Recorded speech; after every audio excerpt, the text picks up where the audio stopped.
mole concept. Now we'll start with methods to determine molecular mass और atomic mass. अब इसमें बहुत सारी मेथड्स हम लोगों ने पहले से कवर कर लिए, ठीक है। मतलब जो मेथड्स मैंने तुम लोगों को इनडायरेक्टली पढ़ाई थी, फॉर एग्जांपल हम लोगों ने इंसुलिन का मास फाइंड आउट किया था, हीमोग्लोबिन में कितने आयन है फाइंड आउट किया था, वो सारी मेथड्स तुम लोगों को थोड़ी बहुत याद है। तो वो सारी मेथड्स हम लोगों ने पहले से कवर किए इनडायरेक्टली। मैंने तुम लोगों को जस्ट क्वेश्चन दिया, उसका कंसेप्ट बताया और पढ़ा दिया, उसको अलग से मैंने सेग्रीगेट नहीं किया था। बट ये कुछ अलग से मेथड्स है जो हम लोगों को percentage molar mass and all उसके ऊपर डिपेंडेंट नहीं है, ये टोटली इंडिपेंडेंट मेथड्स है। तो वो हम लोग एक दो कवर कर लेते हैं। तो number one is Dulong and Petit's method, ठीक है। एंड इसके ऊपर तुम लोगों का क्वेश्चन नंबर 74 या 75 था, बहुत 100 ओके 100 था। तो अब इसके ऊपर तुम लोगों का एक क्वेश्चन था एंड उन्होंने तुम लोगों ने बहुत जन ने मुझे ये किया था कि लाइक सर ये समझ में नहीं आ रहा है एंड ऑल, तो मैंने बोला हम लोग कवर करेंगे, डोंट वरी। तो वो एक पहले कवर कर लेते हैं। ड्यूलॉन्ग्स पेटिट मेथड बहुत सिंपल है। It states that atomic mass multiplied by specific heat is equals to 6.4, ठीक है। तो this is the multiplication of these two numbers and its answer is approximately equals to 6.4। अब ये कंडीशन तुम लोगों को बहुत वेग नहीं लग रही है कि ये हमेशा हर एक चीज के लिए करेक्ट कैसे हो सकता है? तो डेफिनेटली दिस इज रियली वेग, ठीक है। It is not a proper method, but this method works with heavier elements, ठीक है। अगर हम लोग हाइड्रोजन जैसा एलिमेंट लेंगे तो इट विल नॉट वर्क, ठीक है। एंड स्पेसिफिक हीट स्पेशली हम लोग काउंट करते हैं मेटल्स के लिए, मेटल्स में वो अच्छे से हम लोग काउंट कर पाते हैं। तो it works with heavier metal elements, okay. Heavier element metal अजीब लगेगा, हेवियर मेटल एलिमेंट्स। तो ये किसके साथ काम करेंगी? तो it will work okay with heavier metal elements, ठीक है। तो इसके ऊपर ही तुम लोगों के क्वेश्चन मॉड्यूल में एक क्वेश्चन था, मुझे अभी क्वेश्चन नंबर नहीं याद है, बट क्वेश्चन में तुम लोगों को लिख के दे सकता हूँ। तो यूरेनियम, थोरियम, करेक्ट, वो ज्यादा बड़े एलिमेंट्स है, उतने भी ज्यादा आगे तक जाने की जरूरत नहीं है। नॉर्मली आयरन एंड ऑल वो उस रेंज में भी हम लोगों को चल जाएंगे मेटल्स, ठीक है। तो तुम लोगों के मॉड्यूल में जो क्वेश्चन था वो एक बार कवर करते हैं। तो specific heat of a substance is 0.32। Find इसका यूनिट एंड ऑल एवरीथिंग में तुम लोगों को डिस्कस करूंगा, इसके बाद स्पेसिफिक हीट क्या रहती है वो बता दूंगा। अब अभी के लिए क्वेश्चन कवर करते हैं, ये क्वेश्चन का आंसर डायरेक्ट आ जाएगा। फाइंड इट्स, हाँ बोलो sir. So this atomic mass into specific heat is equal to 6.4 is true for all metal. हाँ, it is true for heavier metal. See, this is really vague. It is not applicable for everything or anything. थोड़े बहुत चीजें हैं जो इसको follow करते हैं। तो तुम लोगों को जब स्पेसिफिक हीट दिया रहेगा और एटॉमिक मास दिया होगा तो you have to think that हाँ we have to use Dulong and Petit method. Correct answer है यश। तो एटॉमिक मास हम लोगों को फाइंड आउट करना है, तो कैसे फाइंड आउट करेंगे? Atomic mass is equals to 6.4 divided by 0.32। अब 32 2 64, तो इसका आंसर आएगा 20। देखो रे, एकदम सिंपल था, सिर्फ हम लोगों को ये फॉर्मूला मालूम रहना चाहिए, ठीक है। तो अब ये तो एकदम सिंपल क्वेश्चन था, इवन आई एक्सेप्टेड, ठीक है। जरा डिफिकल्ट क्वेश्चन की तरफ बढ़ते हैं, चलो देखते हैं। पहले इसके लिए तुम लोगों को पता रहना चाहिए कि व्हाट इज स्पेसिफिक हीट। तो स्पेसिफिक हीट क्या रहता है वो बताता हूँ।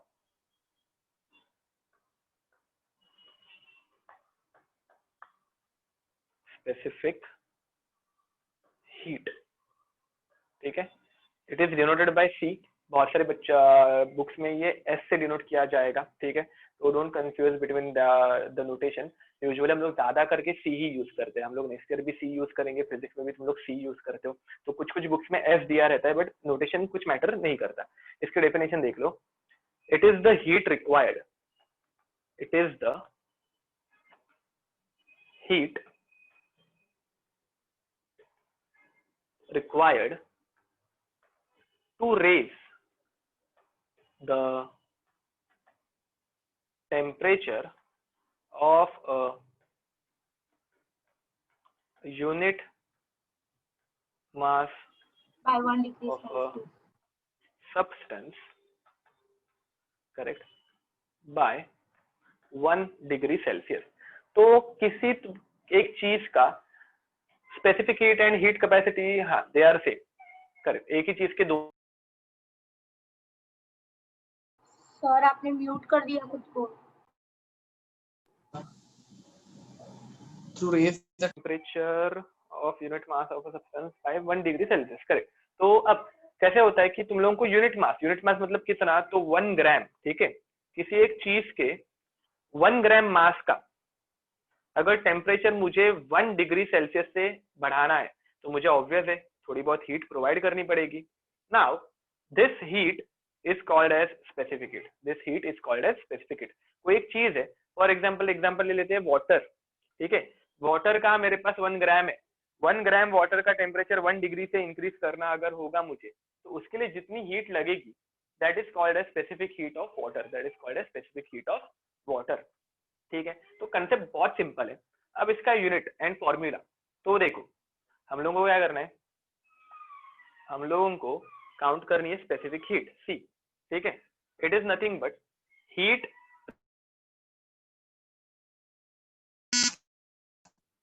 Required to increase the temperature by unit mass. तो इंक्रीज कितना होगा वो हम लोगों को देखना है। तो समझो मैंने डेल्टा टी लिख दिया नीचे, डिवाइडेड बाय डेल्टा टी, ठीक है। फॉर एग्जांपल ये फॉर्मूला कैसे वर्क करता है वो देखने के लिए एक एग्जांपल लेते हैं, ठीक है। तो question,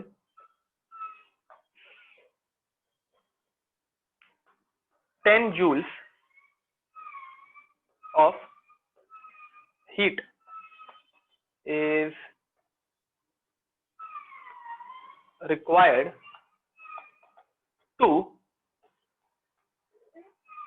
it does not depend on initial temperature, it won't depend on initial temperature, actually it is a temperature dependent quantity but we assume that it is temperature independent। अगर हम लोग इसकी temperature dependency बीच में add कर देंगे तो ये बहुत difficult, मतलब ये tedious हो जाएगा, इसलिए तो 10 joules of heat is required to increase the temperature of 1 gram of H2O from 10 degrees to 20 degrees Celsius. Find the specific heat of water। ये बहुत सिंपल क्वेश्चन है, तुम लोग ओरली भी वर्बली भी सॉल्व कर सकते हो। 10 डिग्री से हीट बढ़ाने के लिए मुझे 10 जूल्स लगे, तो 1 डिग्री से बढ़ाने के लिए कितना लगेगा? Sir Q upon M delta T होता है ना? M के ऊपर हम लोग आएंगे, M के ऊपर हम लोग आएंगे, डोंट वरी। यहाँ पे मैंने अभी के लिए इसलिए 1 ग्राम लिखा है ना, तो M की वैल्यू 1 हो जाएगी, इसलिए वो M के ऊपर हम लोग इसके नेक्स्ट क्वेश्चन में आ जाएंगे, डोंट वरी, इसलिए मैंने यहाँ पे थोड़ी सी स्पेस रखी है। हाँ, तो अब देखते हैं 10 जूल्स 10 डिग्रीज बराबर, तो 1 डिग्री 1 जूल, करेक्ट और रॉन्ग। तो अगर तुम लोग फॉर्मूला यूज करोगे, बहुतों ने करेक्ट आंसर भेजा भी है मुझे, ठीक है, तो अगर तुम लोग फॉर्मूला यूज करोगे, specific heat is nothing but Q upon delta T, delta is nothing but change in temperature, ठीक है। तो देखो Q कितना है, 10 जूल्स है, एंड डेल्टा टी कितना होगा, तो डेल्टा टी हो जाएगा, कितना होगा बताओ मुझे, 10 degree Celsius. And how much grams it involves, तो इट इन्वॉल्व्स 1 ग्राम, तो इसका यूनिट कैसे होगा, 1 जूल फॉर 1 ग्राम, फॉर 1 ग्राम मतलब पर ग्राम पर डिग्री सेल्सियस। अब डिग्री सेल्सियस हम लोग यूनिट यूज नहीं करते, हम लोग कौन सा यूनिट यूज करते हैं, तो केल्विन ज्यादा प्रेफर करते हैं, पर केल्विन इनवर्स। याद रखो डेल्टा अगर आ गया, change in degree Celsius and degree kelvin is totally same, ठीक है, इट इज सेम, वो हम लोग नेक्स्ट चैप्टर में कवर करेंगे। अब ये था 1 ग्राम के लिए, अगर उसी बदले समझ लो मैंने यहाँ पे क्वेश्चन थोड़ा सा चेंज कर दिया, सेम क्वेश्चन है, ठीक है, सेम क्वेश्चन, ज्यादा कुछ चेंज नहीं है, सेम क्वेश्चन, ठीक है, बस 2 वैल्यूज चेंज हो गई। 100 joules of heat is required to increase the temperature of 10 grams of H2, 10 grams of H2O from 10 degree Celsius to 20 degree Celsius. Find the specific heat of water. अब मुझे बताओ तुम लोगों को स्पेसिफिक हीट कितने amount के लिए find out करनी रहती है? 1 ग्राम के लिए मुझे कितना दिया है? 10 ग्राम्स। तो देखो पहले मुझे बताओ 100 जूल्स 10 ग्राम्स के लिए, तो 1 ग्राम के लिए कितना? 100 जूल्स 10 ग्राम्स के लिए, तो 1 ग्राम के लिए कितना? 10 जूल्स, बराबर। तो तुम लोग क्या कर रहे हो? तुम लोग सिर्फ इस हीट को मास से डिवाइड कर रहे हो। तुम लोगों ने पहले क्या किया? पहले तुम लोगों ने हीट रिक्वायर्ड फॉर 1 ग्राम निकाली, मतलब तुम लोगों ने हीट को मास से डिवाइड किया, ठीक है। उसके बाद 10 जूल्स 10 डिग्रीज के लिए, तो 1 डिग्री के लिए कितना? तो 1 जूल। तो मतलब तुम लोग उसको वापस टेम्परेचर से डिवाइड करोगे, तो पूरा फॉर्मूला क्या होता है? C is equals to Q upon M delta T, Q upon M delta T, ठीक है। तो ये ऊपर वाला फॉर्मूला भी तुम लोग थोड़ा सा चेंज करना, ओके। तो दैट्स इट। तो हीट कैपेसिटी अगेन इस चैप्टर का पार्ट नहीं है, बट इस चैप्टर में कैसा, this is a totally basic chapter. उसमें बहुत सारे कंसेप्ट मिक्स करने पड़ते ही है। तुम लोगों ने क्वेश्चन में भी देखा रहेगा, बहुत सारे क्वेश्चन तुम लोगों के रेडॉक्स रिएक्शन के थ्रू थे, कुछ क्वेश्चन तुम लोगों के गैसियस स्टेट के थ्रू थे। तो बहुत सारे चैप्टर्स इसमें मिक्स हो जाएंगे। अभी आगे तो और ऐसे क्वेश्चन आएंगे। जैसे जैसे हम लोग आगे बढ़ते जाएंगे धीरे धीरे इसके क्वेश्चन और अच्छे से सॉल्व हो जाएंगे, ठीक है। ओके, तो चलो ये लिख के हो गया तुम लोगों का इतना पार्ट? नहीं सर, दूसरा वाला हमको तो पूरा लिखना है। अरे ऐसे ही कर दो ना, डिट्टो डिट्टो, क्या फर्क पड़ रहा है?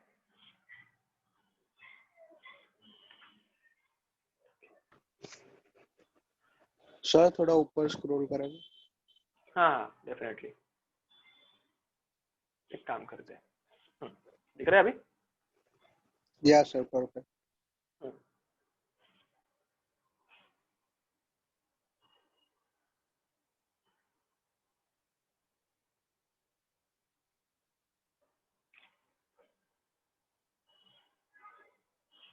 Yes, it is a constant property of substance, but it changes according to conditions, ठीक है। नक्षत्र, ये यूजुअली तो कांस्टेंट प्रॉपर्टी रहती है, बट अगर हम लोग कंडीशंस चेंज करेंगे तो इसकी वैल्यू भी चेंज हो जाती है। अब ये सब कैसे होता है वो हम लोग नेक्स्ट ईयर थर्मोडायनेमिक्स में, और इस साल तुम लोग हीट कैपेसिटी, हाँ बोलो, हीट के चैप्टर में पढ़ोगे फिजिक्स में। बोलो अभी। हाँ, तो मुझे बस पूछना था कि अभी हम लोग ने एक एक लाइक अगर आप देखने जाओ तो 10 का 100 और 1 का 10 किया है, so we are actually increasing them in proportion. हाँ right, right, that's why the answer is coming the same, right? Yes, मतलब मैंने उस प्रपोर्शन में तुम लोगों को आंसर बना के दिया एक्चुअली, कि हीट मैंने 10 टाइम्स बढ़ाई और मास भी मैंने 10 टाइम्स बढ़ाया, तो इसलिए वो आंसर सेम आ रहे हैं। अगर थोड़ा डिफरेंट होता तो आंसर भी अलग आता। नहीं नहीं, तभी वैल्यूज अपने आप चेंज होंगी, तब वैल्यूज भी चेंज होनी ही चाहिए। क्या? सो बट अगर ये वाटर के केस में अगर देखा जाए तो भी मास वगैरह कितना भी चेंज किया, but specific heat of water is always constant, right? Yes. It is always constant. अच्छा, Sir, मतलब वही, मतलब क्वेश्चन में वो वैल्यू भी वैसे ही चेंज होते जाएंगी। sir, if we change the mass and the temperature, then the heat required will also increase, which will cut down to 1 joule per correct, gram. 1 joule per gram पर kelvin, correct. Okay वो सारी चीजें करेंगे, मतलब हम लोग को specific heat अभी उतना ज्यादा कवर नहीं करना है, इसलिए मैंने जस्ट तुम लोगों को फॉर्मूला बता के खत्म कर दिया, क्योंकि मुझे इसके ऊपर एक क्वेश्चन सॉल्व करा के लेना है तुम लोगों से। तो चलो एक क्वेश्चन अभी मैं दे दूं, सॉल्व करोगे?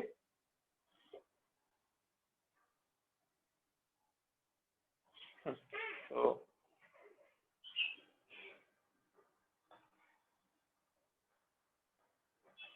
16 joules of 16 मतलब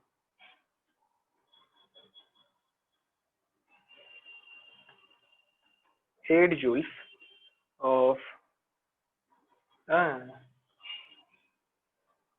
एक छोटी सी बात रहेगी बताना। अब इन ड्यूलोंग पेटेट, वो डी कैपिटल निकालना, पेटेट मेथड, ठीक है। Unit of C is calorie per gram पर केल्विन, ठीक है। तो ड्यूलोंग पेटेट में हम लोग जो यूनिट लेंगे वो जूल्स में नहीं रहेगा, वो किस में रहेगा, कैलोरीज में रहेगा। ठीक है, ये छोटी सी एक चीज तुम लोगों को याद रखनी है। तो एग्जामिनर ने अगर तुम लोगों को जूल में दिया होगा वैल्यूज, तो तुम लोगों को उसको कैलोरीज में कन्वर्ट करना है। वहां पे हम लोग मतलब वहां पे एक प्रिकॉशन लेना ही है। ठीक है, तो लेट्स कंटिन्यू नाउ। ये सर बहुत इंपॉर्टेंट है। हाँ बोलो। सर वो बॉक्स में कन्वर्जन भी लिख दो ना। ये हम लोगों ने, अच्छा हाँ, ये हम लोग नेक्स्ट चैप्टर में गैसियस स्टेट में कवर होगा ना, करेक्ट। तो 1 calorie is equals to 4.184 joules. ठीक है, ये एक्चुअली गैसियस स्टेट में हम लोग पढ़ते हैं। ठीक है, तो लिख के रखो सिर्फ। अब अभी क्वेश्चन का टाइम, मैं तुम लोगों को कन्वर्जन करने पे मजबूर नहीं करूंगा। अभी हम लोग कन्वर्जन और एवरीथिंग हम लोग गैसियस स्टेट में कवर करेंगे। ठीक है, अभी के लिए तुम लोगों को सिंपल क्वेश्चन दूंगा मैं। 8 calorie of heat is required to increase the temperature of 10 grams of a substance from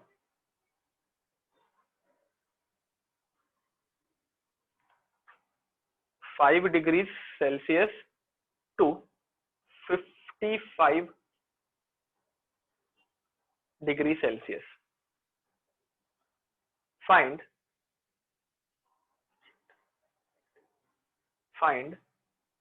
the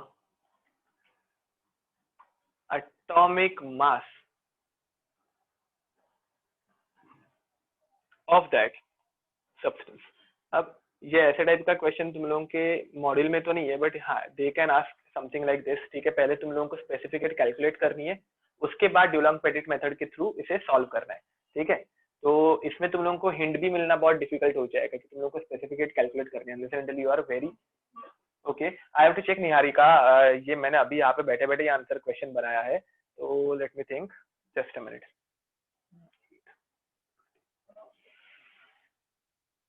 बाकी के लोग भी सॉल्व करो जरा।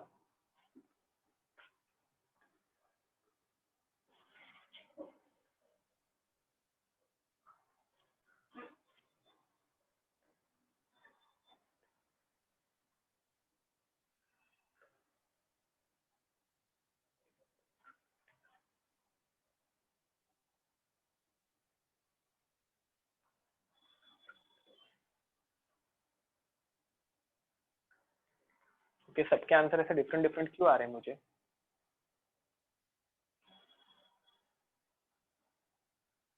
Okay, Akshay, Yash, your answers are correct. Shravani, even your answer is correct.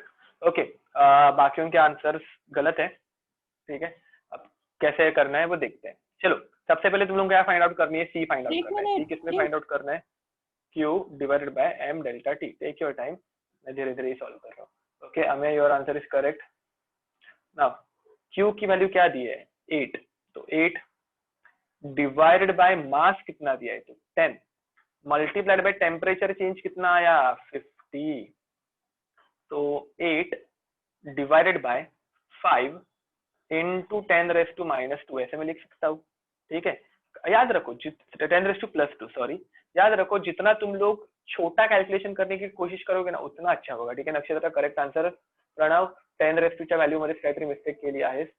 Okay, Ayush wrong, तू ही correct, David correct. Okay, अभी सबके, देवांग, सुले, सबके करेक्ट आंसर आ रहे हैं।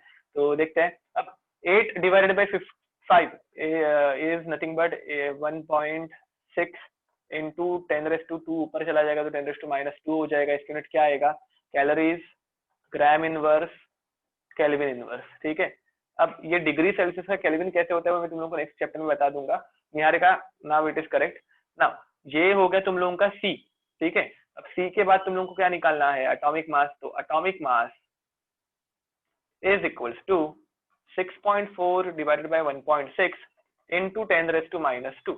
10⁻² ऊपर चला जाएगा तो हो जाएगा +2 एंड ये हो जाएगा 4, तो 4 into 10⁻² which is equals to 400। देखो कैसे निकाला, समझा? तुम लोगों को ज्यादा से ज्यादा कैलकुलेशन सिंपल रखने हैं। अगर तुम लोग 8 को डायरेक्ट 500 से डिवाइड करने जाओगे तो कभी कभार तुम लोगों को 0.016 के बदले 0.16 आ जाएगा एंड तुम लोगों का आंसर पूरा रॉन्ग चला जाएगा। तो ये 10⁻² की वैल्यूज लेना मुझे तो प्रिफरेबल लगता है बहुत सी बार, ठीक है। Now it is up to you कि तुम लोगों का कैलकुलेशन तुम लोगों को कौन से वे में स्ट्रॉन्ग लग रहा है, ठीक है। तो बहुतों का आंसर ये करेक्ट आया था, जिस किसी का रॉन्ग हुआ होगा तो छोटी मोटी किधर तो मिस्टेक हो गई होगी देख लो। स्पेसिफिक एड के ऊपर हम लोग बाद में आराम से चर्चा करेंगे, ठीक है। Okay, so now let's move ahead. Sir, just a minute. Okay. Now, second, we need to remember that. Sir बोलो।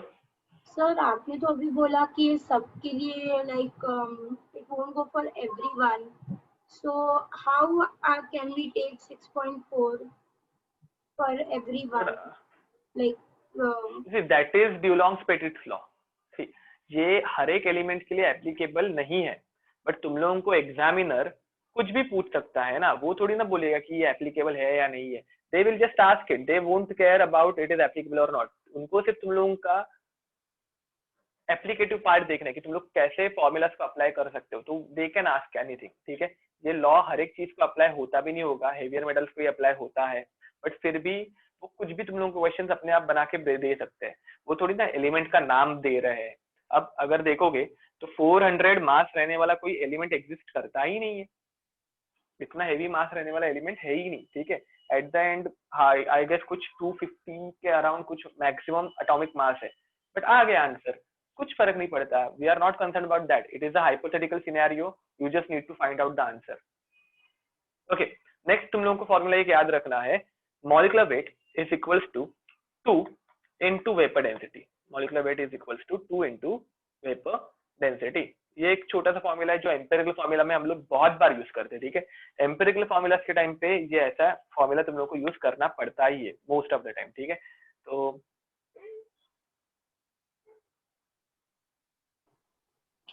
हाँ सर, वो तो अब सर वो बोलो बोलो। भी पूछना था, वो होमवर्क में भी वेपर डेंसिटी लिखा हुआ है, तो क्या है सर? मुझे it is compared with respect to hydrogen's density. Vapor density is density of vapor phase of a substance in comparison with hydrogen gas density। तो हाइड्रोजन के कंपैरिजन में ये गैस कितनी डेंस है वो सिर्फ बताने का काम वेपर डेंसिटी करती है। मतलब हम लोग हाइड्रोजन के डेंसिटी के साथ दूसरे किसी एक गैस की डेंसिटी कंपेयर करते हैं एंड फिर ये रिलेशनशिप मिलता है। हम लोग को रिलेशनशिप अभी के लिए तो डिस्कस नहीं कर रहे हैं। हाँ, So vapor density has no unit, right? Because it's a ratio. yep, it's a ratio, correct। Sir, हम is लोग there को any अभी ये सारे relation? पार्ट्स क्या Sir, is अभी there के लिए हम any लोगों को सिर्फ there is a relation, but हम लोगों को सिर्फ ये फॉर्मूला ही है जो इम्पोर्टेंट है। एंड अगर कोई चीज नेसेसरी नहीं है तो ना, I won't go in it, ठीक है। तो अभी के लिए हम लोग को सिर्फ इतना याद रखना है, molecular weight is nothing but 2 into vapour density. अब क्वेश्चन एकदम सिंपल से स्टार्ट करूंगा, सिर्फ 2 से मल्टीप्लाई कर रहे हैं, तुम लोगों को समझ में तो आ गया होगा। तो vapour density of substance is 15, find its molecular weight, ठीक है। तो तुम लोगों को सबको आंसर आ गया होगा इसका, molecular weight is nothing but 2 into vapor density। तो इसका आंसर कितना आएगा? तो ऑब्वियसली इसका आंसर आएगा 30, ठीक है। अब ये यहाँ पे यूज बिल्कुल नहीं होता, इसका यूज कहाँ पे होता है वो बताता हूँ। चलो एक क्वेश्चन एम्पिरिकल फॉर्मूला के रिलेटेड करते हैं एंड फिर हम लोग कॉन्सेंट्रेशन टर्म्स की तरफ बढ़ जाएंगे। ओके, तो वेपर डेंसिटी का तुम लोगों को यही एक एक्सप्रेशन इतना ही याद रखना है, बाकी ये कहाँ से आया, क्यों है, क्या है, नॉट रिक्वायर्ड, ठीक है। तो आगे बढ़ते हैं। Now next question is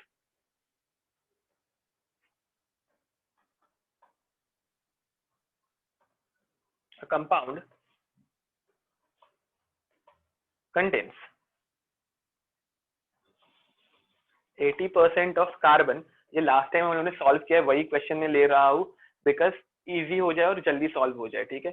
contains 80% of carbon and 20% of hydrogen, find its molecular formula if its vapor density is 15। Same ऊपर वाली ही वैल्यू वही हम लोग यूज करने वाले हैं सो दैट तुम लोग को ज्यादा इजी करे और ऐसा ना लगे कि फास्ट भी हो रहा है या फिर कुछ, ठीक है। हम लोगों ने पहले ही ये क्वेश्चन ऑलमोस्ट पूरा सॉल्व किया है बट वापस एक बार करने वाले। तो बताओ रे, पहले मॉलिक्यूलर फॉर्मूला पूछा और परसेंटेज दिया है, तो तुम लोग डायरेक्ट मॉलिक्यूलर फॉर्मूला निकाल पाओगे क्या? No sir. पहले ये नहीं, पहले हम लोगों को निकालना पड़ेगा एम्पिरिकल फॉर्मूला। याद रखना कि ऐसा कोई भी परसेंटेज वाला क्वेश्चन आया और तुम लोग को direct molecular formula find out करने बोल रहे, it is really impossible to find out its molecular formula directly. पहले हम लोग को निकालना पड़ेगा एम्पिरिकल फॉर्मूला, और एम्पिरिकल फॉर्मूला के लिए मैंने तुम लोगों को एक चार्ट बनाने के लिए पढ़ाया था। पहले लिखने का एलिमेंट्स, उसके बाद उनका परसेंटेज कंपोजिशन, उसके बाद एटॉमिक रेशियो। एटॉमिक रेशियो का फॉर्मूला किसी को याद है? Percentage divided by molar mass divided bye simplest ratio, ठीक है। ये हम लोगों ने लास्ट टाइम सॉल्व किया था, करेक्ट है, वही आंसर है। तो प्रणय परफेक्ट आंसर। तो चलो देखते हैं कैसे होगा। अब एलिमेंट एक कार्बन है, एक हाइड्रोजन है, एक 80% है, दूसरा 20% है। अब 80 डिवाइडेड बाय 12 करो और 20 डिवाइडेड बाय 1 करो, इसका आंसर आ जाएगा 20। और इसका आंसर कितना आया था लास्ट टाइम बताओ जरा? 6.67। Thank you. तो अब तुम लोगों को 6.67 से दोनों को डिवाइड करना है, तो 6.67 डिवाइडेड बाय 6.67, 20 डिवाइडेड बाय 6.67। किसी को फास्ट नहीं लग रहा है ना? ये क्वेश्चन पहले से सॉल्व हो गए हैं, तो ये हो जाएगा 1, ये हो जाएगा 3। तो ये तुम लोगों को मिला एम्पेरिकल फॉर्मूला। क्या मिला? Empirical formula which is nothing but CH3। याद है ये क्वेश्चन? अब इस एम्पेरिकल फॉर्मूला के थ्रू हम लोगों को फाइंड आउट करना है मॉलिक्यूलर फॉर्मूला। अब रिलेशनशिप किसी को याद है एम्पेरिकल फॉर्मूला और मॉलिक्यूलर फॉर्मूला का? Molecular formula is empirical formula into n.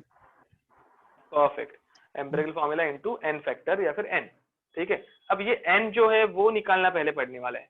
अब n के लिए हम लोगों के पास रिलेशनशिप क्या था? n is equals to molecular weight, हाँ, mw अपॉन mfm। ओके, हाँ मैंने मॉलिक्यूलर फॉर्मूला मास बोला था, फॉर्मूला मास। ओके। तो एम्पिरिकल फॉर्मूला मास, ये हम लोगों के पास रिलेशनशिप है। अब तुम लोग एम्पिरिकल फॉर्मूला मास से डायरेक्ट निकाल सकते हो। कार्बन का 12, हाइड्रोजन का 3 इज इक्वल्स टू 15। तो एम्पिरिकल फॉर्मूला मास 15 आ गया। उन्होंने मॉलिक्यूलर फॉर्मूला दिया है क्या? तो सॉरी, मॉलिक्यूलर फॉर्मूला मास दिया है क्या? हाँ, उसके लिए हम लोगों को यूज करना है वेपर डेंसिटी। परफेक्ट, तो चलो करते हैं। तो vapour density multiplied by 2 is equals to molecular formula mass. And तो आंसर कितना आने वाला है? 15 इंटू 2 इज इक्वल्स टू 30, ठीक है। तो ये आ गया तुम लोगों का मॉलिक्यूलर फॉर्मूला मास, ये आ गया तुम लोगों का एम्पिरिकल फॉर्मूला मास। दोनों को कर दो डिवाइड, आंसर क्या आता है?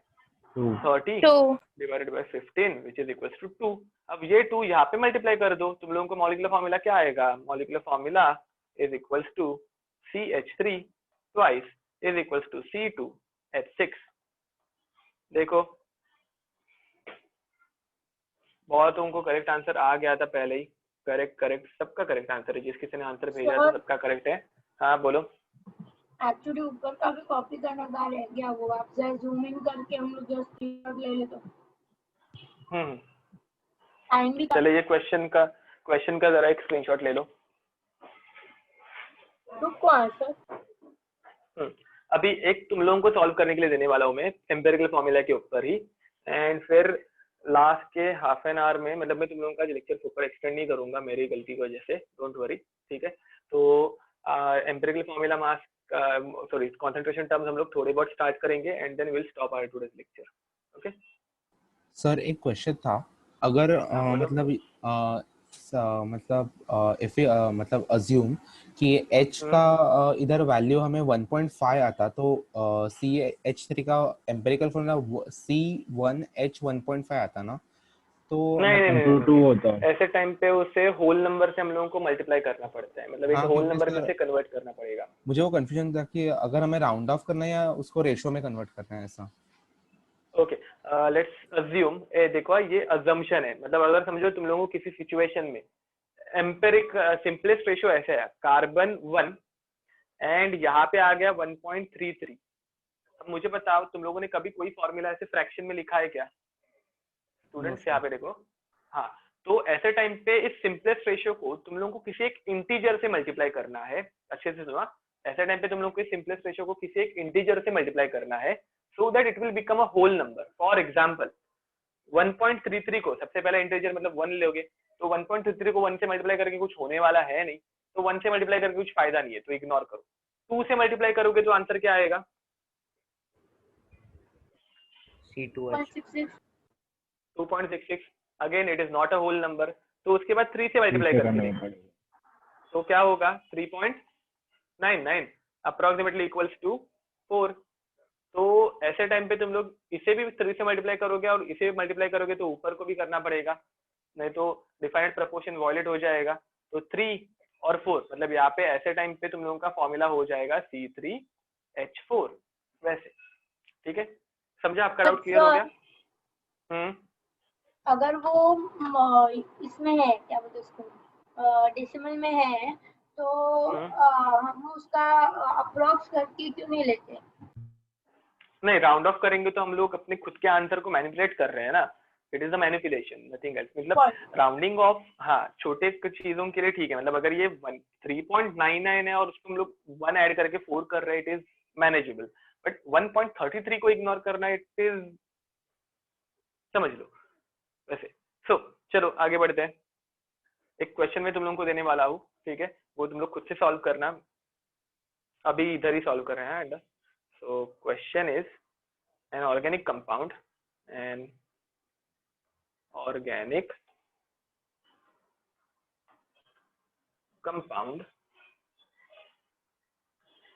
contains 58.55% carbon, 4.05% hydrogen and 11.36% nitrogen. पहले काउंट करो कि इसका परसेंटेज 100 हो रहा है क्या। If it's vapour density is 61.5, find its molecular mass। ठीक है, चलो ये सॉल्व करो। पहले फाइंड आउट करो कि ये 100% हो रहा है क्या। अगर 100% हो रहा है then you can solve it easily. अगर 100% नहीं हो रहा है देन ऑक्सीजन का पहले परसेंटेज फाइंड आउट करो। नहीं हो रहा है, परफेक्ट। तो पहले 100% करने के लिए कितना बाकी है वो देखो, दैट इज ऑक्सीजन परसेंटेज। ठीक है, मैं टेबल बना के रख रहा हूँ।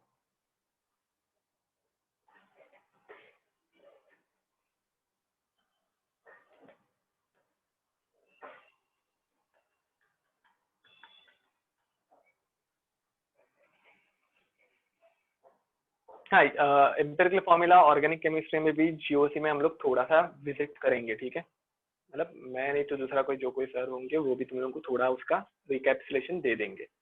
Empirical formula, percentage composition, then atomic ratio, finally simplest ratio.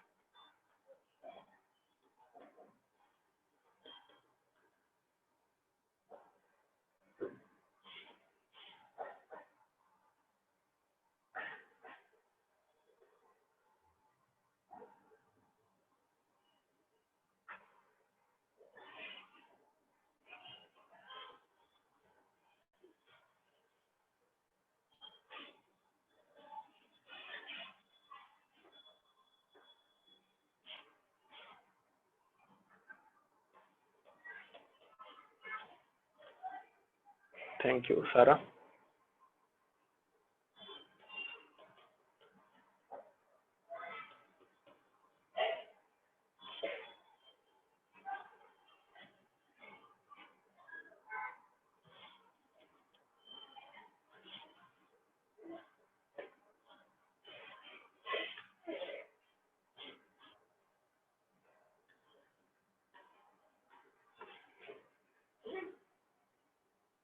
Yes, we will just multiply vapor density by 2 to get molecular mass. That's it, nothing else. Vapor density का इतना ही काम है कि ये हम लोगों को molecular mass बता सकती है. Sir, then why are we making the table? Because we, oh shit, मैंने molecular mass लिखा है, वो मेरे दिमाग में वो था, sorry. Molecular formula, not molecular mass, molecular formula.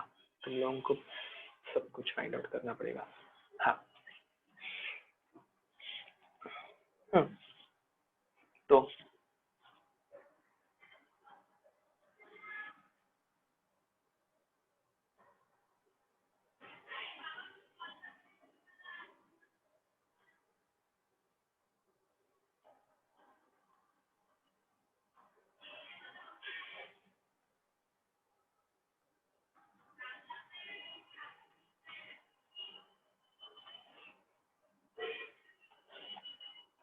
चलो सबसे डिफिकल्ट वाला सॉल्व हो गया.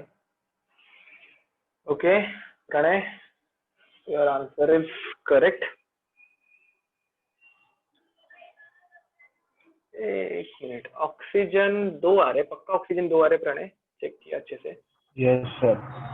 ओके, तो ठीक है. क्योंकि फिर n भी होल नंबर में आ रहा है. तो करेक्ट है. ओके, सो 12 4 था, बाद में आ जाएंगे 10 0 5. सो 12 10.5 to 10 0 5.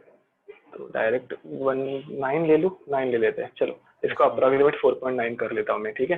ज़्यादा ये नहीं करता, 8 9 ही आएगा शायद. देन 11 14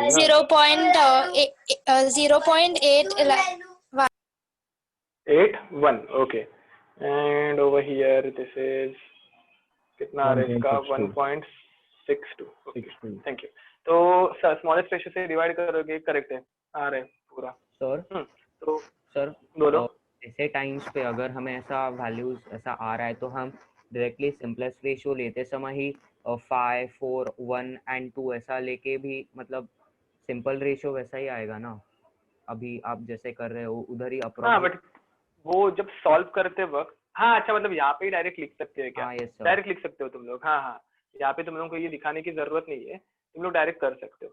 यहाँ पे अगर देखोगे तो 8 1 जा 8 6 जा 4.8 हो जाएगा, तो 48 मतलब, तो यहाँ पे ये आ जाएगा 6, यहाँ पे हो जाएगा ये 5, यहाँ पे हो जाएगा ये 1, और यहाँ पे ये हो जाएगा कितना, ये 2.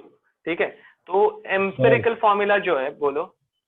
अपना अगर ये सिंपलेस्ट रेशियो जो है वो अगर गलत आया तो फिर n होल नंबर नहीं आएगा, तो अपने को मालूम पड़ जाएगा कि अपना गलत है simplest ratio. Correct. An whole number नहीं आता. परफेक्ट है, मतलब ये पूरा तुम लोगों को मिल गया एम्पिरिकल फॉर्मूला. उन्होंने पूछा क्या है? मॉलिक्यूलर फॉर्मूला पूछा है, तो पहले तुम लोगों को इससे एम्पिरिकल फॉर्मूला मास निकालना होगा. Correct correct. तो एम्पिरिकल फॉर्मूला मास पहले निकाल के देखते हैं, एन के लिए वो यूज होगा ही. ओके, 123 डायरेक्ट लिख देता हूँ मैं, 123. ठीक है, एंड फिर मॉलिक्यूलर फॉर्मूला मास कैसे निकालेंगे हम लोग? वेपर डेंसिटी से. Vapour density multiplied by 2. Correct. तो इसका आंसर भी क्या आएगा? करेक्ट, तो 123 चलेगा. तो दिस इज मॉलिक्यूलर फॉर्मूला मास. किसी को फास्ट नहीं लग रहा है ना ये? तो n is equals to molecular formula mass divided by empirical formula mass, which is equals to 1, क्योंकि 123 is 1. तो इसका मतलब क्या है? हम लोगों का एम्पिरिकल फॉर्मूला और मॉलिक्यूलर फॉर्मूला दोनों के दोनों क्या हो जाएंगे? सेम हो जाएंगे, क्योंकि n से मल्टीप्लाई कर रहे हैं ना, तो बोथ आर सेम. तो मॉलिक्यूलर फॉर्मूला क्या हो जाएगा? C6H5NO2. ठीक है, दैट्स इट. इस कंपाउंड का कोई नाम बता पाएगा क्या?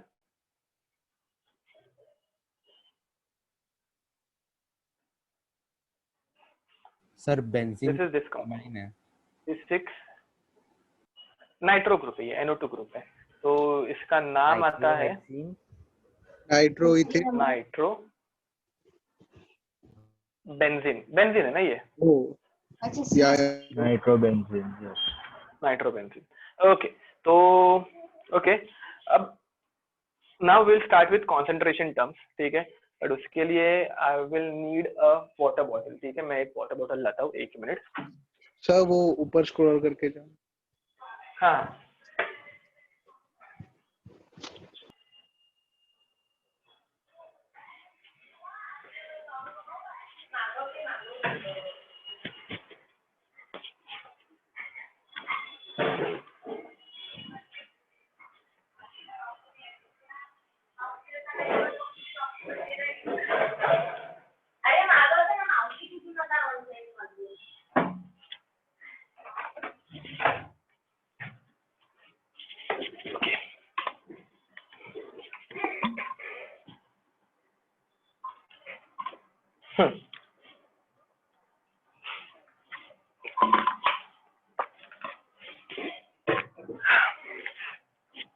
सो सर आपने पानी पिया, मेरे को लगा आपको एक्सप्लेन करने के लिए water bottle.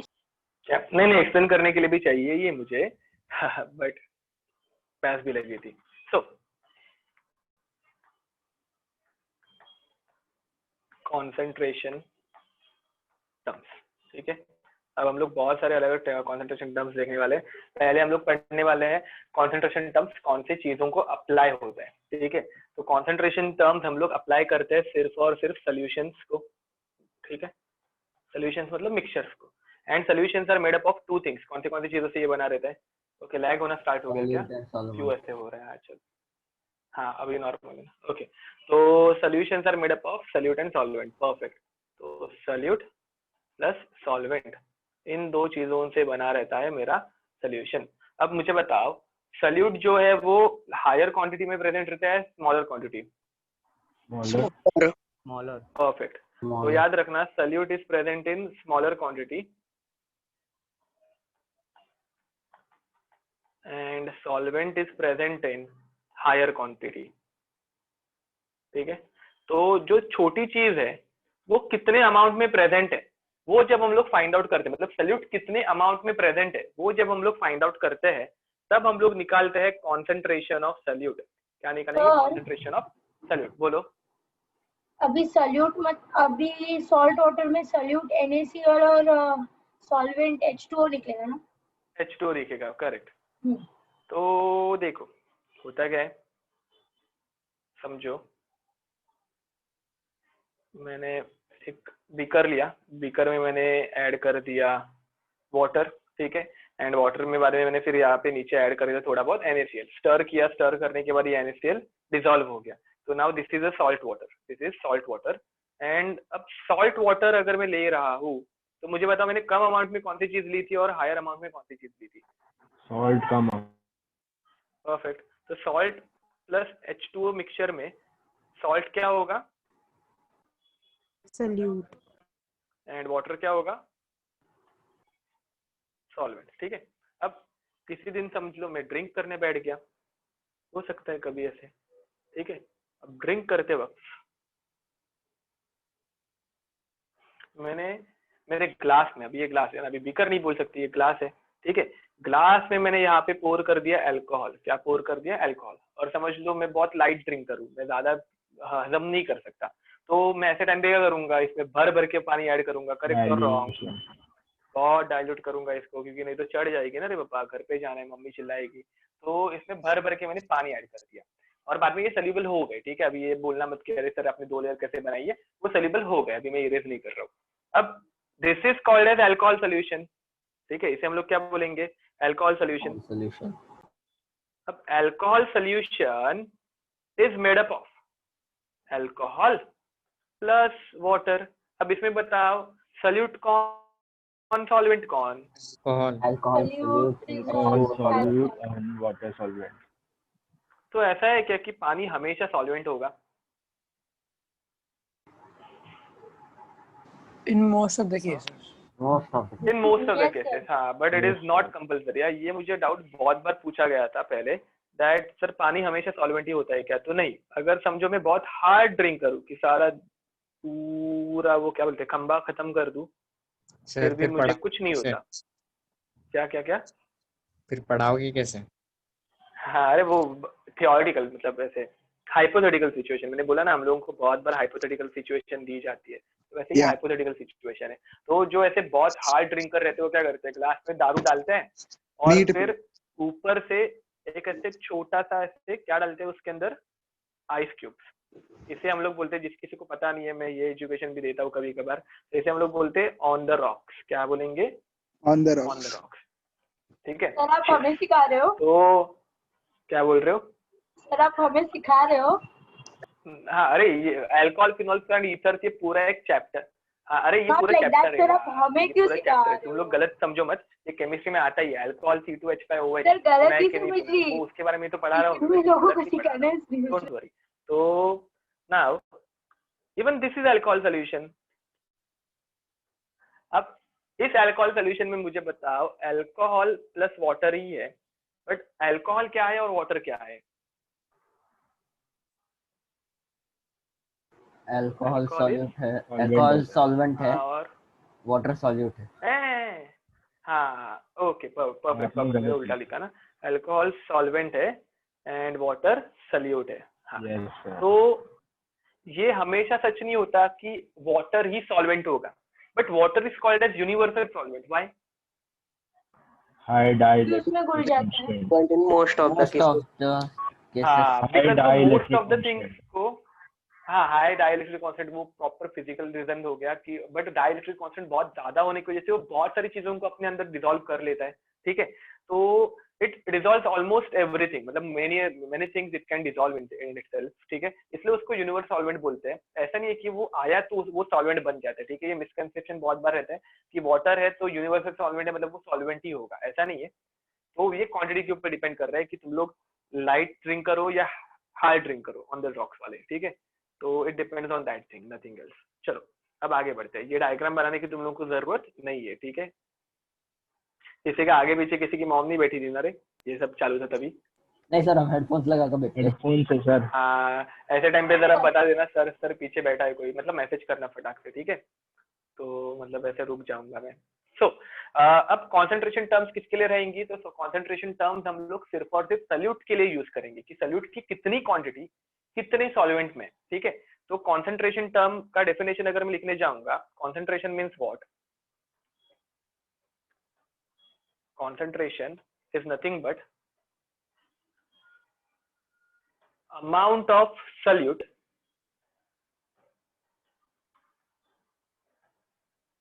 dissolved in a particular, अब ये कभी कभार यूनिट वॉल्यूम भी हो सकता है, बट अभी के लिए मैं पर्टिकुलर बोल रहा हूँ, चेंज हो सकता है ये इसलिए। ठीक है, in a particular amount of solvent. ठीक है, मतलब मैं किसी एक सॉल्वेंट में, देखो इस सॉल्वेंट में कितना NaCl नमक ऐड करूंगा, अगर बहुत ज्यादा ऐड करूंगा तो इसका कॉन्सेंट्रेशन बहुत हाई हो जाएगा, और बहुत रत्ती भर ऐड करूंगा तो इसका कॉन्सेंट्रेशन बहुत कम होने वाला है। ठीक है, तो मैं कितना अमाउंट सल्यूट का ऐड करूंगा उसके ऊपर डिपेंड करने वाला है मेरा सल्यूट। तो it is nothing but amount of solute dissolved in a particular amount of solvent, it can be anything. ठीक है, तो इसके हम लोग के पास बहुत सारे टर्म्स है, इसके हम लोग के पास बहुत सारे अलग अलग टर्म्स है। तो let's start with some terms. तो सबसे पहले हम लोग देखने वाले परसेंटेज बाय मास। ठीक है, तो परसेंटेज बाय मास कैसे होता है? तो इसे हम लोग डिनोट करने के लिए W बाय कैपिटल W ऐसे लिखते हैं। ठीक है, small w mass of solute छोटी value, capital W mass of solvent बड़ी वैल्यू। ठीक है, ये हम लोग एक एक करके पॉइंट्स देखेंगे।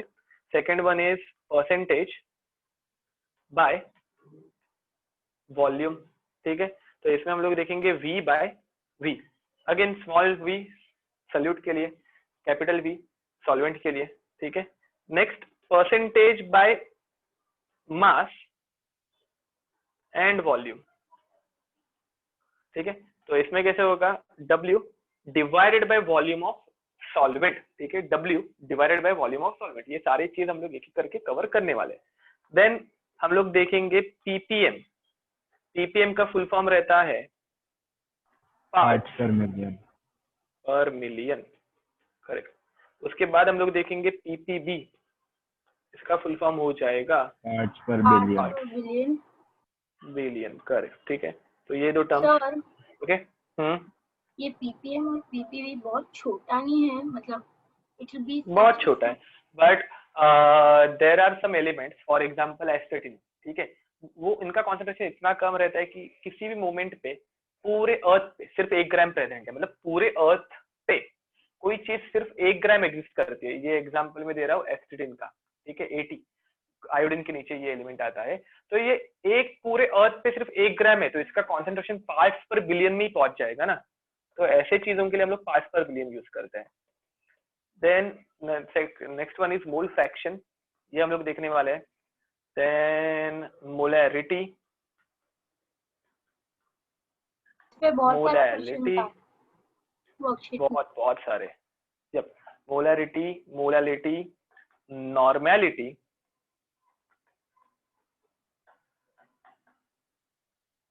फॉर्मेलिटी। फॉर्मेलिटी हम लोग सिर्फ फॉर्मेलिटी के लिए पढ़ने वाले हैं, ये तुम लोगों को कुछ समझ में नहीं आएगा कि नेक्स्ट ईयर कॉलिगेटिव प्रॉपर्टीज में आने वाला है। अगेन ये सारे कॉन्सेंट्रेशन टर्म्स हम लोग नेक्स्ट ईयर सॉल्यूशंस में वापस एक बार रिविजिट करने वाले हैं, ठीक है। तो दीज, हाँ बोलो सर। अभी आपने बोला एस्टेटिन हैज लाइक इज ओनली 1 ग्राम, तो किसी भी लैब में वर्क के एस्टेटिन प्रेजेंट नहीं है? किसी भी नहीं। अरे मतलब अगर आप कभी इसकी गूगल पे इंफॉर्मेशन देखोगे ना, तो हर एक जगह पे एटॉमिक रेडियस नहीं, वो सब कॉमन चीजें मालूम रहेगी, बट बहुत सारी चीजों के यहाँ पे सिर्फ डैश डैश मिलेगा, because it is not studied only. हाँ, किसी भी लैब में ये एग्जिस्ट नहीं करता, मतलब किसी कहाँ पे प्रेजेंट है ही नहीं। If it is present then ये सॉइल में प्रेजेंट होगा बस, बट वो फाइंड आउट करना भी बहुत रेयर है, मिलता ही नहीं है। Okay, तो let's start by percentage by मास, ठीक है, परसेंटेज बाय मास से स्टार्ट करते हैं। अब परसेंटेज कैसे निकालना है वो तुम लोगों को बताने की जरूरत है? No sir. सर ओके, वो जो आपने हम लोगों ने किया था वो कंसंट्रेशन का था या कंसंट्रेशन टर्म का था? हाँ, मतलब concentration he, concentration term in sense, हाँ, concentrated is different and concentration is different। concentration, concentrated मतलब बहुत ज्यादा अमाउंट डिसॉल्व की गई है, ये concentrated के साथ कंफ्यूज मत होना, concentration की डेफिनेशन ये है। Okay sir. हाँ सर ओके, थर्ड में by percentage by mass and volume में जो W बाय V है कैपिटल है क्या दोनों? नहीं नहीं, W is small and V is capital. Okay, तो चलो एक एक करके स्टार्ट कर देते हैं। सो परसेंटेज बाय वॉल्यूम में तुम लोगों को डायरेक्ट फॉर्मूला लिख के दूंगा, एक क्वेश्चन करेंगे, दैट्स इट, ठीक है। मोलैरिटी, नॉर्मेलिटी, मोलैलिटी, ये सारे टॉपिक्स हम लोग अच्छे से करेंगे। बाकी परसेंटेज निकालना तुम लोगों को बहुत अच्छे से आता है, मुझे तुम लोगों के ऊपर पूरा भरोसा है, ठीक है। तो परसेंटेज बाय मास, ठीक है, इसे डिनोट करने के लिए हम लोग यूज करते हैं small w divided by capital W, ठीक है। तो चलो देखते हैं इसका फॉर्मूला कैसे आने वाला है। तो परसेंटेज निकालने का तुम लोगों को फॉर्मूला मालूम है, amount we have divided by total amount, ठीक है। तो अमाउंट किसकी हम लोगों को फाइंड आउट करनी है? सल्यूट की। तो mass of solute divided by total कितना होता है बताओ रे? Mass of solution, mass of solution into 100 in KG, total solution in gram. ना grams, in grams. If they have given in grams, दोनों की यूनिट सेम रहनी चाहिए, because percentage must be unitless, तो दोनों की यूनिट कैंसिल आउट होनी चाहिए। अगर ग्राम्स में होगा तो ग्राम्स में, केजी में होगा तो केजी में, मल्टीप्लाइड बाय 100, ठीक है। दिस इज द फॉर्मूला, ये तुम लोगों को बहुत अच्छे से पता ही होगा, क्योंकि परसेंटेज निकालने वाले हैं जो हम लोगों ने इस चैप्टर में बहुत बार किया है। तो एक क्वेश्चन लेके देखते हैं। Question 5.85 grams of NaCl is dissolved in 100, नहीं 100 दूंगा तो तुम लोगों को तकलीफ होगी, 94.15 grams of water। Find its percentage by mass। करो सॉल्व। परफेक्ट, करेक्ट है।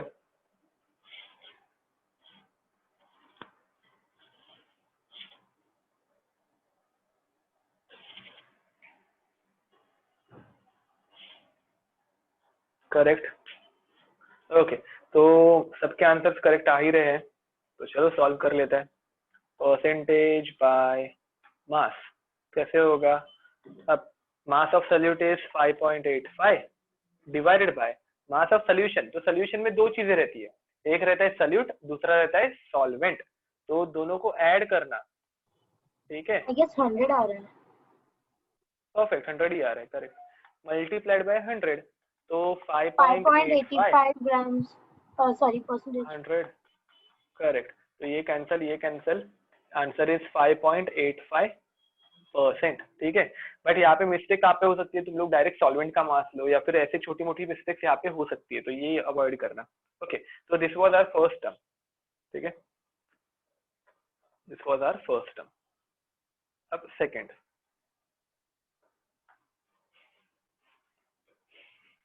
Percentage by volume. ये अच्छे से देखना जरा, इसमें एक ये कॉम्प्लिकेशन आता है, इसके हम लोग दो टाइप के अलग अलग क्वेश्चंस लेंगे। तो same formula, volume of solute divided by volume of solution multiplied by 100, ठीक है। This is the formula. इसमें कॉम्प्लिकेशन कहाँ पे आती है वो बताता हूँ।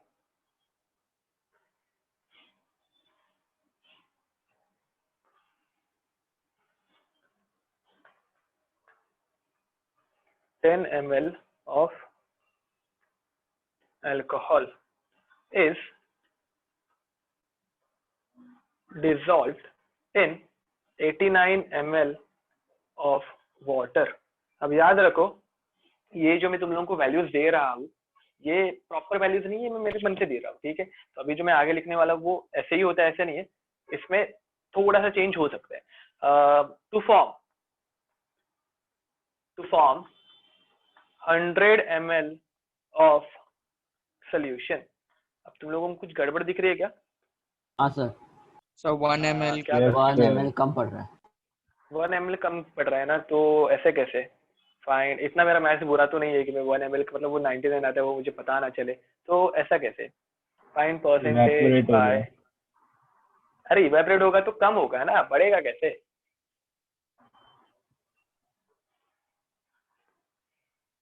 सो यहाँ पे एक ऐसे इंपॉर्टेंट नोट लिख लेना,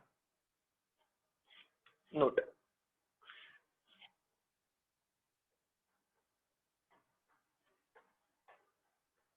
वॉल्यूम इज नॉट एडिटिव। मतलब क्या?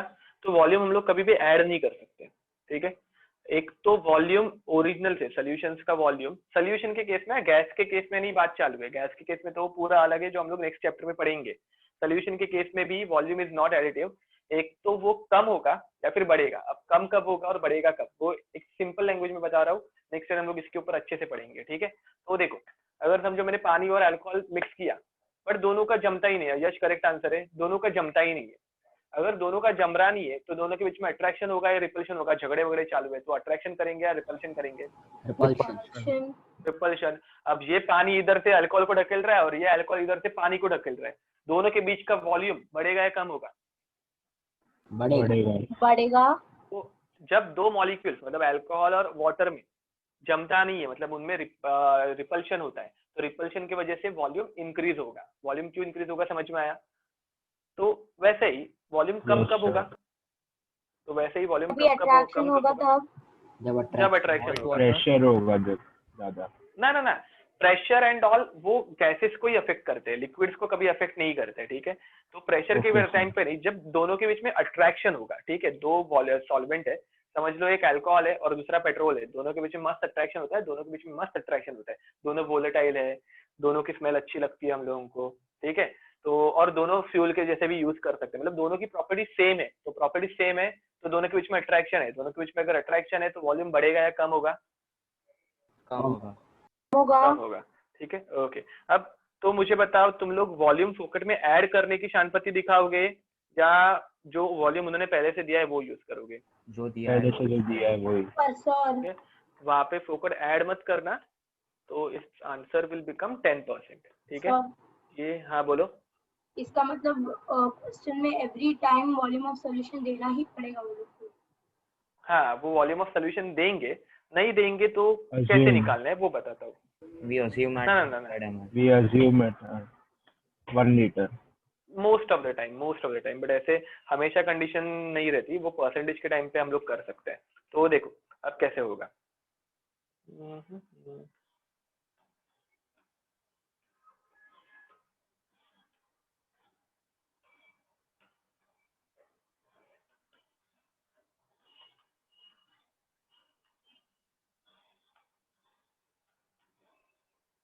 If it is dissolved to form 90, okay अभी मैं परफेक्ट आंसर आएगा ऐसे कुछ कैलकुलेशन नहीं कर पाऊंगा जल्दी, बट 90 grams ऑफ सोल्यूशन, ठीक है। If the density of solution is 1.11, then find the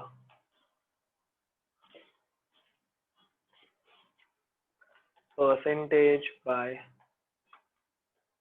volume of solution। Okay चलो करो ये सॉल्व।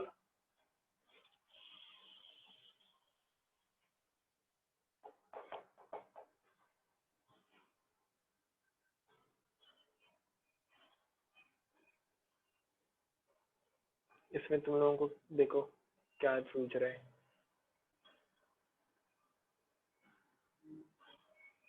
सर वो 1.1 लीटर है। क्या 1.1 litre? Oh shit shit shit, if अरे नहीं, इफ द डेंसिटी बोला है ना मैंने, डेंसिटी का यूनिट लिख दो, ग्राम पर सीएम क्यूब। हाँ क्या?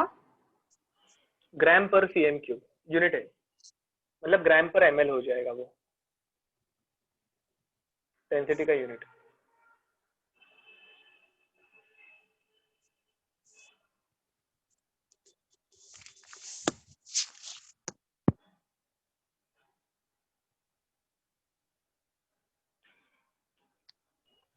और मैंने भेजा करेक्ट है। एक मिनट देखता हूँ मैं।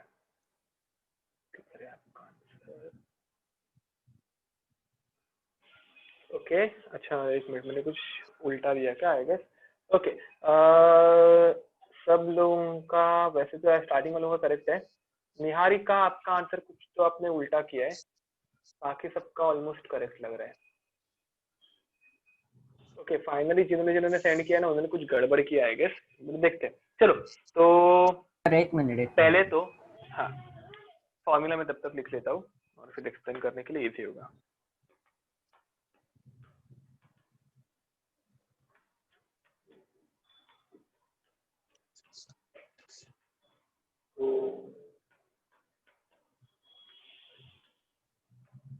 यहाँ बाय द वे यहाँ पे कंफ्यूज करने के लिए वो बोलेंगे भी कि dissolved in some amount of water to form 90 gram. ये तुम लोगों को जानबूझ के कंफ्यूज करने के लिए वाटर का भी वो वॉल्यूम दे सकते हैं, सो दैट तुम लोग ऐड करो और गलत जाओ। इसमें ये वेरिएशन भी एक आ सकता है। तो चलो अब वॉल्यूम ऑफ सोल्यूशन दिया ही नहीं है, अब वॉल्यूम ऑफ सोल्यूशन नहीं दिया है बट तुम लोगों को दूसरी एक इन्फॉर्मेशन दी है। कौन सी दी है? बहुत ने मुझे पता है कि डेंसिटी के क्वेश्चन सॉल्व नहीं हो रहे, तो डेंसिटी में तुम लोगों को सिर्फ मास अपॉन वॉल्यूम यही एक फॉर्मूला यूज करना है। ऑलमोस्ट सारे क्वेश्चंस के आंसर जम जाएंगे। ओके हाँ बराबर, मैंने तुम लोगों को वैल्यू डेंसिटी की गलत दी, ठीक है। तो volume is equals to mass upon density, ठीक है। अब 90 डिवाइडेड बाय, अभी ये 1.11 लेना अच्छा होता है बट ठीक है, अभी अप्रोक्सीमेट में इसको 1.1 ले लेता हूँ, इजी करेगा। तो इसका आंसर क्या आ रहा है? 81.81। ओके 81.81 नहीं ना, अभी आगे 10 के साथ हम लोगों को डिवाइड करना है इसको। मैंने गलत वैल्यू पुट कर दी थी जिसकी वजह से आंसर गलत आ रहा है। ये 0.9 लेना चाहिए था मुझे, 0.9 देता तो 100 आता ना, मैंने इसको मल्टीप्लाई कर दिया था 90 के साथ एक क्वेश्चन प्रिपेयर करके। हाँ अब इसका यूनिट तुम लोगों को एमएल में मिलेगा। हाँ बोलो सर। अगर हमें density is mass upon volume मालूम है और volume is mass upon density, so then percentage volume by volume में ऊपर ml मतलब सोल्यूट का वॉल्यूम है और नीचे मास अपॉन वॉल्यूम है, सो मास अपॉन डेंसिटी है तो ऊपर डेंसिटी जाएगा और ओके हाँ कट इजीली होता है। करेक्ट हाँ ओके वैसे एक हो सकता है, मतलब वॉल्यूम ऑफ सोल्यूट कितना दिया है? 10 दिया है, डिवाइडेड बाय डेंसिटी। हम लोगों को क्या निकालना था, वॉल्यूम ऑफ सॉल्वेंट, तो मास अपॉन डेंसिटी है, तो मास कितना था 90 था, मल्टीप्लाइड बाय यहाँ पे ऊपर चला जाएगा 1.1। समझा ये कैसे हुआ, yes sir. Multiplied sir by समझा सर। 100। अच्छा तो ये 1 से 1 गया, ये गया, ठीक है। अब इधर आंसर कितना आएगा, तो इसका हो जाएगा 110 डिवाइडेड बाय 9। तो 110 डिवाइडेड बाय 9 अभी डिवाइड करना थोड़ा इजी गिरेगा, ठीक है। तो 1 पॉइंट नहीं आएगा पहले, 1 point something, 12 point something, okay 12 point something, this is the answer. मुझे एक्चुअली वो मैंने मल्टीप्लिकेशन की थी, volume into mass into density कर रहा था मैंने, इसलिए वो 100 हो रहा था। तो 12 पॉइंट समथिंग, यप। सो चलो, now third factor was 12.22. Okay, ठीक है। अभी मैं 12.22 ना, Yes sir. सो सो बोलो। हमने वो 81.81 क्यों ढूंढा फिर? ओके सी, हम लोगों को कंडीशन क्या थी, volume of solute divided by volume of solution, बराबर। अब वॉल्यूम ऑफ सॉल्यूट तो हम लोगों को पता है, वॉल्यूम ऑफ सॉल्यूट कितना दिया है यहाँ पे 10 ml।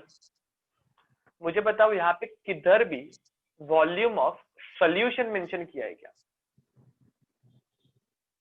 It will get No, over at sir. 9 o'clock. Okay, it's 9 already, so we won't continue further. Thanks for reminding. तो 9 ml हम लोग को 10 ml पहले से देके रखा है, बट वॉल्यूम ऑफ सोल्यूशन दिया ही नहीं था। अगर वॉल्यूम ऑफ सोल्यूशन दिया नहीं है, then we need to find it, ठीक है। तो उन्होंने हम लोगों को क्या दिया है, उन्होंने हम लोगों को मास ऑफ सोल्यूशन दिया है, दिख रहा है mass of solution. At the same time density of solution भी दिया है, दिख रहा है ये। तो मास दिया है, डेंसिटी दिया है, तो इनका एक फेमस रिलेशन हम लोगों को पता है, density is nothing but mass divided by volume.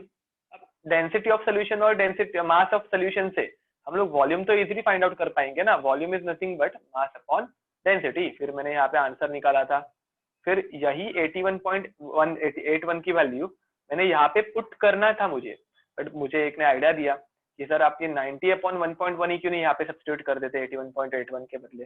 देखो 90 अपॉन 1.1 ऊपर लेके गया मैं, तो वो ऊपर जाने के बाद 90 और ऊपर इंटू 1.1 हो गया। समझा क्या हुआ है? Oh yes, I got it. हाँ, तो वो मैंने जस्ट इन्वर्ट कर दिया उसे। ओके, तो मेरा टारगेट तो था कि पॉसिबल आज चैप्टर खत्म हो, बट ठीक है, we will continue on So Kyle, Saturday we से। can stay for a क्या little क्या longer if you want. You can finish if it's gonna finish soon. You can stay for a little while. But ना, it won't finish सून। यहाँ पे हम लोगों को ये सारे टर्म्स कवर करने हैं। सी, अभी हम लोगों ने ये 2 ही किए हैं, we need to finish this much. वैसे तो नहीं, ये आज Sir. तो होना डिफिकल्ट है। हाँ बोलो। लास्ट के हार्ड है। लास्ट के मोलैरिटी एंड नॉर्मलिटी। फॉर्मेलिटी तुम लोगों को नेक्स्ट ईयर ही होगा, क्योंकि अभी फॉर्मेलिटी पढ़ा के कुछ मतलब ही नहीं है। ओके, ना अगेन फॉर, हाँ बोलो। एक्चुअली अगर आप ये सब मतलब ऑफकोर्स खत्म करना है नेक्स्ट पीरियड, तो अगर नेक्स्ट टाइम अगर हम लोग खत्म करेंगे तो डाउट के लिए टाइम बचेगा, क्योंकि डाउट बहुत हाँ नहीं, डाउट के लिए हम लोग एक्स्ट्रा लेक्चर लेंगे ही, डोंट वरी, हम लोग डाउट्स के लिए लेक्चर लेंगे ही। सो होमवर्क एक्चुअली कैसा था, ये मेरा तुम लोगों के साथ फर्स्ट टाइम था, इसलिए मैं थोड़ा स्लो गया। मैं एक्चुअली अच्छा खासा फास्ट पढ़ा था, और जब मैं भगाने लगूंगा ना तुम लोगों को, होगा अच्छे से होगा, डोंट वरी। अब ये लेक्चर थोड़ा सा लेंदी हुआ, मतलब ये चैप्टर, बट नेक्स्ट चैप्टर से हम लोग थोड़ा फास्ट जाएंगे। कल तुम लोगों को पीरियोडिक टेबल में एक आइडिया आ जाएगी कि हाँ यूजुअली मेरी स्पीड अच्छी सर खासी फास्ट फास्ट रहती जाएंगे है। पर हमें समझेगा ना। हाँ वही, ये चैप्टर वैसे टीडियस था, पूरा बेसिक वाला था, इसलिए पीरियोडिक टेबल तुम लोगों को आराम से, डोंट वरी, फास्ट भी जाएंगे और तुम लोगों को समझेगा भी खुद से। हाँ, तो होमवर्क के लिए अगेन 101 to 151, ठीक है, ये इतना कवर करना है। अगेन इसमें जो कोई कंसंट्रेशन के क्वेश्चंस आएंगे यू कैन स्किप इट, ठीक है, वैसा कुछ कंपल्शन नहीं है कि तुम लोगों को वो खुद से करना है एंड ऑल। अगेन आज के होमवर्क की तुम लोगों को आंसर की ग्रुप पे मिल जाएगी, ठीक है, तो ग्रुप पे मैं आंसर की अपलोड कर दूंगा। एंड होमवर्क में जो कुछ डाउट होगा, अगेन सेम, हम लोगों का नेक्स्ट लेक्चर कब है? सैटरडे। तो सैटरडे 7:00 AM, ठीक है, याद रखो। इसके पहले तुम लोगों को इसे सबमिट करना है। बहुत सारे बच्चे 7 o'clock के बाद ही सबमिट करते हैं, तो प्लीज ऐसे मत करो।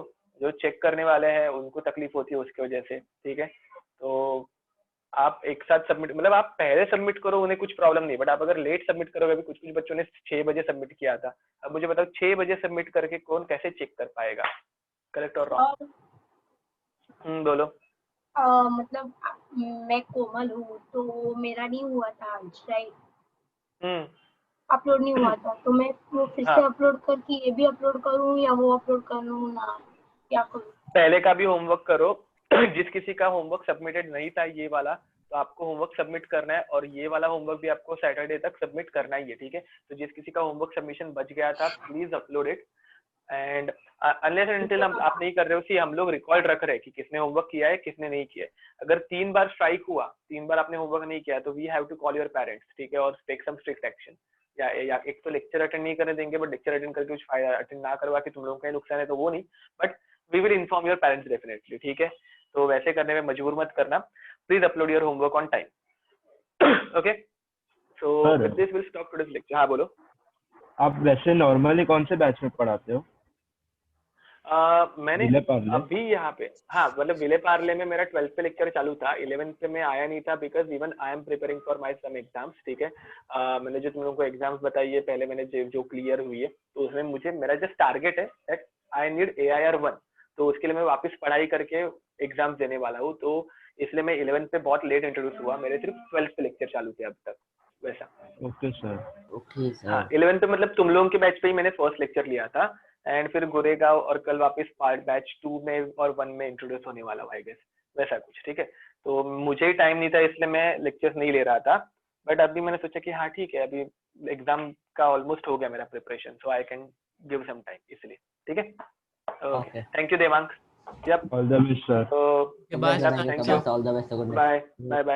Good night. Thank you, sir. Bye, sir. Thank you, sir. Bye. Yes, sir. Bye. Bye.